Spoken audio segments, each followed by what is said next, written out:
تعزیتی reference چلی ہم نے 11 بجے رکھا تھا مطلب میں، لیکن سیکورٹی ریزنز کی وجہ سے ہمیں بتایا گیا کہ وہاں ان کا جانا، حضرت مولانا عبدالغفور حیدری صاحب کا جانا بالکل بھی مناسب نہیں ہے، اور اس کی سیکورٹی ریزنز کی وجہ سے اس لیے پھر ہم نے یہ پروگرام یہاں رکھا ہے، اور ان کا جہاز بھی قریب ہے، تو ہر کیف آپ سے مختصر آج کے دن کے لیے بات کریں گے۔ ہم تو صرف کارکن کے حیثیت سے ہم اس پہ اپنے شہداء کے لیے دعا گو ہیں، اور ہم نے تعزیتی ریفرنس میں دعا کی کہ اللہ ان کے درجات بلند کرے، اور جو زخمی ہیں ان کو اللہ جلد صحت دے۔ اور اس پہ بھی ہم اللہ کے مشکور ہیں کہ 2014 میں جب ہمارے قائد کوئٹہ تشریف لائے ان پہ بھی قاتلانہ حملہ ہوا، لیکن رب الکریم نے ان کو بچایا، اور اس دفعہ بھی حضرت مولانا عبدالغفور حیدری صاحب کا بچنا یقیناً اللہ کی رحمت ہے، اور یہ ایک معجزہ ہے۔ ان کے لیے ساری کارروائی ہوئی، ہمارے 29 ساتھی شہید ہوئے اور 37 زخمی ہوئے، لیکن اللہ نے ہمارے قائد کو بچایا، ہم اللہ کے مشکور ہیں۔ ابھی میں ان سے گزارش کروں گا کہ وہ آپ سے ہم کلام ہوں۔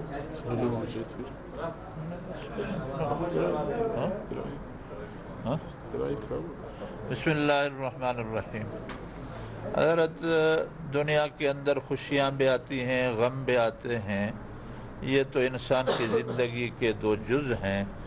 ہمیں اپنے جو شہید ہوئے ہیں ان کا غم ہے، اس حیثیت سے کہ کارکن تھے اور ان میں چھوٹے بچے طالب علم ہیں، نابالغ، وہ شہید ہوئے ہیں اور زخمی ہیں، اور دوسرے اس بات کی اللہ کا شکر ادا کرتے ہیں کہ اللہ تعالیٰ حیدری صاحب کو سلامت رکھا، اللہ ان سے اور ہم سے دین کا کام لے اخلاص کے ساتھ۔ اسلام کا نام ہی سلامتی کا ہے، ایمان امن سے ہے، اسلام میں سلامتی ہے، اور ہم سلامتی چاہتے ہیں، اور دنیا کو سلامتی اسلام سے ملے گی۔ آپ ہمارا یہ پیغام دنیا کو پہنچائیں کہ اسلام کے اندر کوئی دہشت گردی نہیں ہے، دہشت گرد وہ ہے جو مظلوموں پر ظلم کرتے ہیں۔ وآخر دعوانا ان الحمدللہ۔ بسم اللہ الرحمن الرحیم۔ سب سے پہلے تو میں میڈیا کے دوستوں کا، چاہے الیکٹرانک میڈیا ہو، پرنٹ میڈیا ہو، جس طرح سانحہ مصطوم کو آپ نے کوریج دیا، اس کو مشتہر کیا، میں تہ دل سے، میری جماعت، ہم آپ کا شکریہ ادا کرتے ہیں کہ آپ نے احسن طریقے سے اپنا فرض پورا کیا۔ مجھ پر جو حملہ ہوا ظاہر ہے کہ خود کش ٹارگٹ تھا،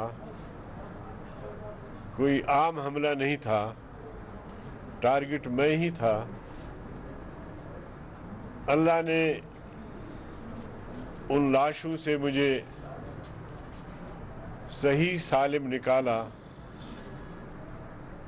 رب کریم کا جتنا شکر کیا جائے وہ کم ہے۔ جو میرے ساتھی شہادت کے اعلیٰ مقام پر فائز ہوئے،